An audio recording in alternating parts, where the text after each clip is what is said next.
আসসালামু আলাইকুম প্রিয় দর্শক, আজকে সকাল থেকে আমি অনেককে দেখেছি যে যারা নাকি টেলিভিশনে লাইভ দেখছিলেন। টেলিভিশনের লাইভ প্রোগ্রাম আমাদের এখানে এর আগেও অনেক হয়েছে। প্রথম দিকে হতো লাইভ খেলা, হতো ফুটবল খেলা অথবা ক্রিকেট খেলা লাইভ দেখানো হতো, মানুষের দেখত। এরপরে বড় বড় রাজনৈতিক ঘটনা সেগুলোও লাইভ হতো। শেষ দিকে এসে বিশেষ করে আওয়ামী লীগ আমলের শেষ দিকে এই ধরেন আপনার 2014 সাল থেকে আমি দেখতাম যে শেখ হাসিনা মানে তৎকালীন প্রধানমন্ত্রী উনি কোনো প্রোগ্রামে কথা বলতেন, বক্তৃতা দিতেন, ভাষণ দিতেন অথবা উনি প্রেস কনফারেন্স করতেন, এগুলো অবধারিতভাবে টেলিভিশনগুলো লাইভ করত। আসলে করতো না, টেলিভিশনগুলোকে লাইভ করতে হতো। এটা ছিল অনেকটা বাধ্যতামূলক। আমি নিজেও ওই সময় দীর্ঘ সময় টানা অনেক দিন টেলিভিশনে চাকরি করেছি। আমি জানি সে কি বিব্রতকর মুহূর্ত।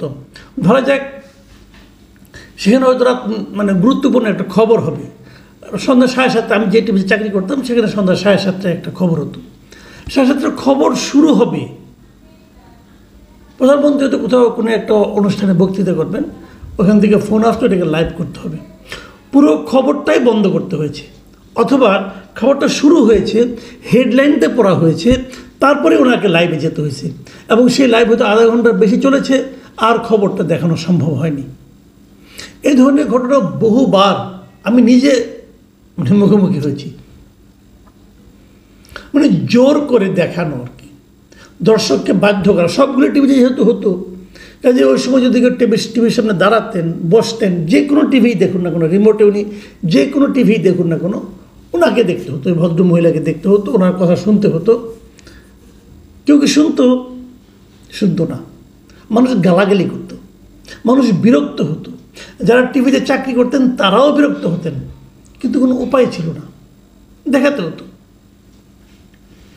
সেই বাধ্যতামূলক লাইভের পরিবর্তে আজকে আমরা একটা স্বতঃস্ফূর্ত লাইভ দেখলাম। এবং এই লাইভটা কি ছিল? বেগম খালেদা জিয়া, যাকে কিনা এই শেখ হাসিনা নানাভাবে অপমান করতে চেয়েছেন, হেনস্থা করতে চেয়েছেন, জীবন বিপন্নের পর্যায়ে নিয়ে গিয়েছিলেন, মানে মৃত্যুর মুখে করে ওনাকে দাঁড় করিয়ে দিয়েছিলেন। ওনার অসুস্থতা নিয়ে রসিকতা করতেন।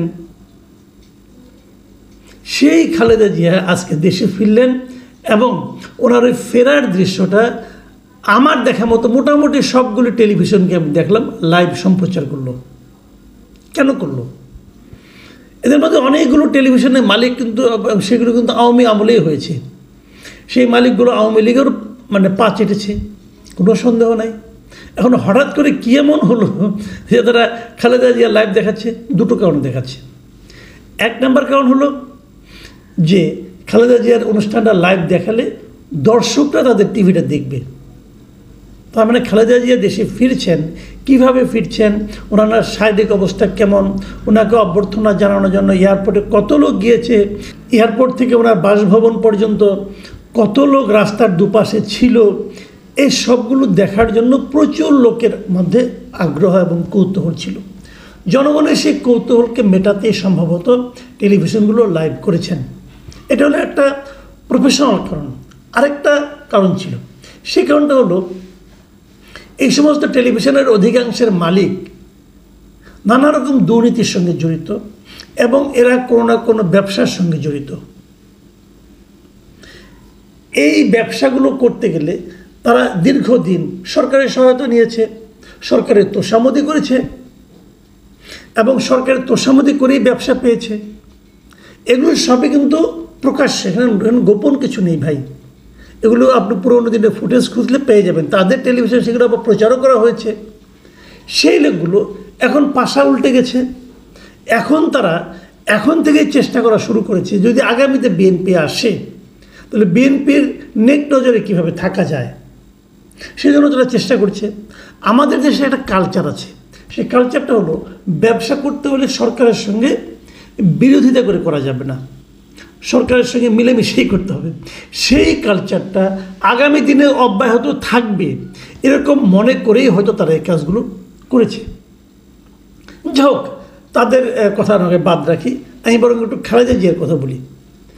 বেগম খালেদা জিয়া এই দেশে অলরেডি একটা মানে এমন একটা রাজনীতিবিদের হিসেবে উনি আবির্ভূত হয়েছেন, বলা যায় অনেকটা ঐক্যের প্রতীক হিসেবে ওনাকে বিবেচনা করা হচ্ছে।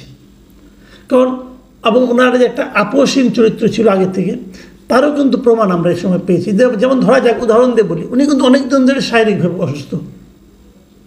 এই সময় ওনাকে বিদেশে পাঠানোর ক্ষেত্রে তৎকালীন সরকারের পক্ষ থেকে নানা ধরনের শর্ত দেওয়া হয়েছিল। নির্বাচনে আসতে হবে। দেখুন, মানুষের কাছে সবচেয়ে প্রিয় কিন্তু তার জীবন। সেই প্রিয় জীবন, সেইটাকেও রিস্কে রেখে উনি কিন্তু আপোষ করেননি। মানুষ সবাই বাঁচতে চায়, কিন্তু উনিও বাঁচতে চান নিশ্চয়ই, কিন্তু উনি আপোষ করে বাঁচতেও চাননি। এই যে দৃঢ়তা, এই বয়সে এসেও, এটা কিন্তু আমাদের দেশে নজিরবিহীন। কোথায়? শেখ হাসিনা তো পালিয়েছেন। শেখ হাসিনা তো হেঁটে হেঁটে যে হেলিকপ্টারে উঠেছেন, না উঠেই পারতেন, বলতেন আমি যাব না। ওনাকে কি চ্যাংদোলা করে নিয়ে যাওয়া হতো নাকি হয়েছে? কিন্তু উনি কিন্তু মানে আপোষ করেছেন প্রাণ ভয়ে। ওনার যে প্রস্তাব দেওয়া হয়েছিল পালিয়ে গেছেন উনি। খালেদা জিয়া কিন্তু পালিয়ে যাননি। এই জায়গাটাতে পার্থক্য, এটা কিন্তু বুঝতে হবে। এখন এর জন্য আবার আওয়ামী লীগের লোকজন আমাকে বলেন না যে আমি বিএনপি দালালি করছি। দালালি না ভাই, আমি ঘটনা দিয়ে প্রমাণ করছি। আপনাদের নেতৃত্বে না পালালেই পারতেন, বলতেন আমি যাব না, মারলে মারুক। অথবা আর্মিকে বলতে পারতেন তোমরা আমাকে অ্যারেস্ট করো, বলেননি তো। হেলিকপ্টার উঠে সুর করে পালিয়ে গেছেন। তো এই জিনিসটা কিন্তু খালেদা জিয়ার ক্ষেত্রে হয়নি। ওনার চিকিৎসা হচ্ছে না, ওনার ডাক্তাররা বলছেন বাইরে চিকিৎসা প্রয়োজন, এবং বাইরের চিকিৎসা যে প্রয়োজন এটা দিয়ে প্রমাণ হলো। উনি 4 মাস আগে গিয়েছেন কীভাবে আর এলেন কীভাবে? এই 4 মাসে তো ওনার বয়স 4 মাস বেড়েছে ভাই, কিন্তু বয়স বাড়লেও কিন্তু রোগটা বাড়েনি। এবং আমি তো স্পষ্ট দেখলাম, হুইল চেয়ারে করে ওনাকে ঠেলে আনা হলো, এবং গাড়ির সামনে আসার পর উনি কিন্তু হেঁটে গাড়িতে উঠলেন। মানে আমি মনে করি শারীরিকভাবে এবং মানসিকভাবে উনি আগের চেয়ে অনেক বেশি স্ট্যাবল।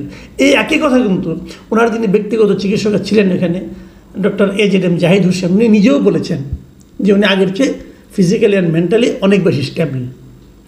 এই যে স্ট্যাবল, এই বিষয়টাকে, এই কথাটাকে আমি গুরুত্ব দিতে চাই। উনি আসার পর এখন অন্তর্বর্তীকালীন সরকারের সঙ্গে বিএনপির এরই মধ্যে আমরা অনেক বিরোধ দেখেছি। বিএনপির পক্ষে সবগুলি মিটিংয়ে কিন্তু প্রতিনিধিত্ব করেছেন মির্জা ফখরুল ইসলাম আলমগীর। চেয়ারপারসন খালেদা জিয়া বাইরে ছিলেন, ভারপ্রাপ্ত চেয়ারপারসন তারেক রহমান উনিও বাইরে ছিলেন। এই সময় উনি এটাকে হ্যান্ডেল করেছেন, এবং ওনাদেরকে আমি বলতে শুনেছি ওনারা সরকারের কিছু কিছু প্রসঙ্গে, বিশেষ করে নির্বাচনের প্রসঙ্গে, ওনারা সরকারের উপর আনহ্যাপি। এবং ওনারা বরাবরই বলছেন যে নির্বাচন তারা ডিসেম্বরের মধ্যে দাবি করেন, আর সরকার বলছে ডিসেম্বর থেকে জুনের মধ্যে নির্বাচন হবে আগামী বছরের। এই যে বিরোধটা, এই বিরোধটা কীভাবে কাটবে? এখন যে অবস্থায় দাঁড়িয়েছে আমার মনে হয় না এটা খুব আপোষে কাটার বিরোধ। এখানে চাপ প্রয়োগের ব্যাপার আছে। বিএনপি কতটুকু আদায় করতে পারবে, সরকার কতটুকু না দিয়ে থাকতে পারবে, এই যে দ্বন্দ্ব, এই দ্বন্দ্ব যুদ্ধে কে জয়ী হবে তার উপর নির্ভর করছে নির্বাচন কি ডিসেম্বরে হবে না ডিসেম্বরের আগে হবে নাকি ডিসেম্বরের পরে জুনের মধ্যে হবে। আমার মনে হয় এগুলো আমার নিজস্ব কল্পনা এবং নিজস্ব চিন্তা, আমি এভাবে ভাবতে ভালোবাসি। আমি মনে করি বেগম খালেদা জিয়া এই মুহূর্তে দেশে আসার পর হয়তো উনি কয়েকদিন বিশ্রাম নেবেন, তারপর উনি নিশ্চয়ই সক্রিয় হবেন। উনি যদি সক্রিয় হন, আজকে কেবল ওনার উপস্থিতিতে যে পরিমাণ লোক হয়েছে, এয়ারপোর্ট থেকে গুলশান ওনার বাড়ি পর্যন্ত আসতে সময় লেগেছে 3 ঘন্টার মতো। ভাবুন একবার, এটা হেঁটে আসলেও 3 ঘন্টা লাগে না। কেন এতক্ষণ সময় লাগলো? কারণ দুপাশে এত জনগণ ছিল। অনেকে হয়তো বলবেন এই জনগণ যখন তাকে জেলে নিয়ে গেল তখন কোথায় ছিল? হ্যাঁ, তখনও অনেক জনগণ ছিল, কিন্তু এত ছিল না। কারণটা হলো এখন বাংলাদেশের মানুষ, এটা স্বাভাবিক ভাই, পৃথিবীর সব দেশে এরকম হয় যে মানুষ যখন বিপদ দেখে তখন বিপদে সবাই এগোতে চায় না, যখন সাফল্য নিশ্চিত থাকে তখনই সবাই অগ্রসর হতে চায়। এখানেও তাই হয়েছে। হয়তো আগে ভয়ে কথা বলেনি, হয়তো ভয়ে হাজির হয়নি, হয়তো ভয়ে পথে নামেনি, তারপরে নেমেছে।